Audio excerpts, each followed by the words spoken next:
People often believe that trust is built slowly through actions, consistency, and shared experience, which is true in the long term. But what many don't realize is that the feeling of trust can begin forming almost instantly, often within a fraction of a second, simply by looking at someone's face.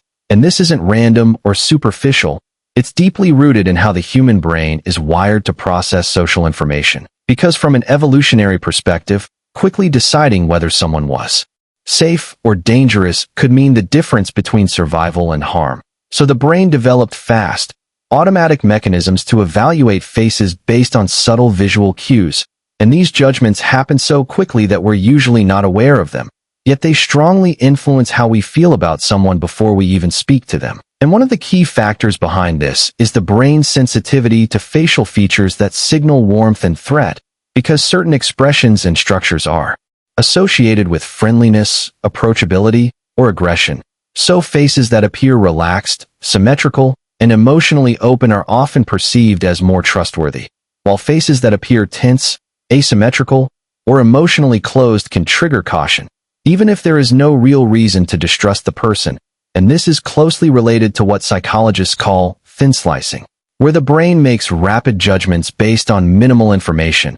And while these judgments are not always accurate, they are incredibly influential, because once the brain forms an initial impression, it tends to filter future information in a way that confirms that impression, and this creates a powerful bias where first impressions can shape the entire relationship that follows. And another important factor is the role of microexpressions, which are subtle, often unconscious facial movements that reveal underlying emotions. And people are surprisingly good at detecting these cues, even if they can't explain what they noticed. So if someone's facial expressions are consistent, relaxed, and aligned with their words, they are more likely to be perceived as genuine and trustworthy.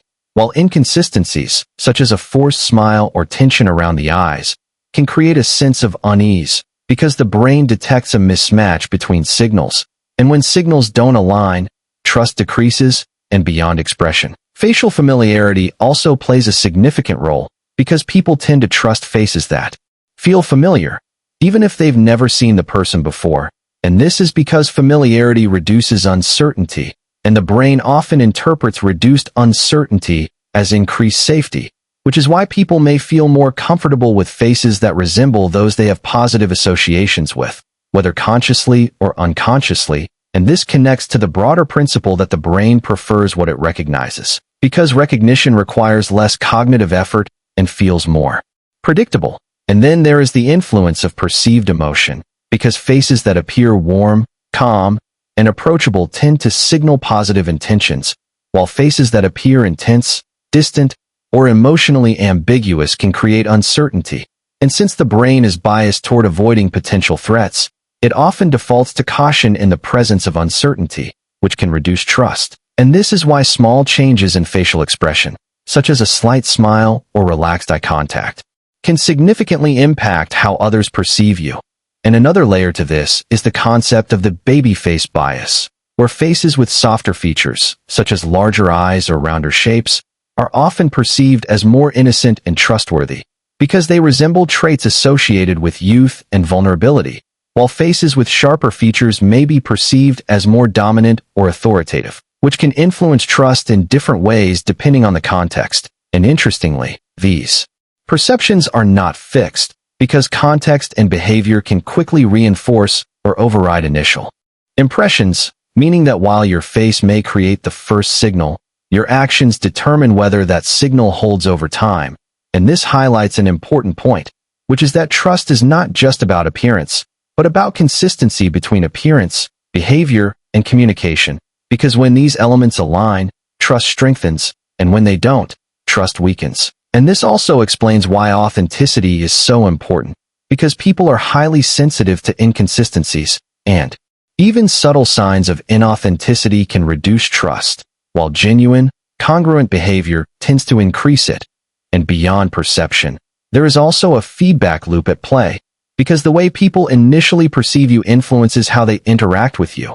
And those interactions can influence your behavior, which then reinforces their perception, creating a cycle that can either strengthen or weaken trust over time. And this is why first impressions matter so much, not because they are always accurate, but because they set the direction for future interactions, and ultimately, the psychology behind why people trust certain faces comes down to the brain's need for quick, efficient judgments in a complex social world, where it relies on visual cues, emotional signals, and past associations to make sense of who is safe, who is familiar, and who can be trusted. And once you understand how these processes work, you begin to see that trust is not just something you build over time, but something you begin signaling from the very first moment someone sees you.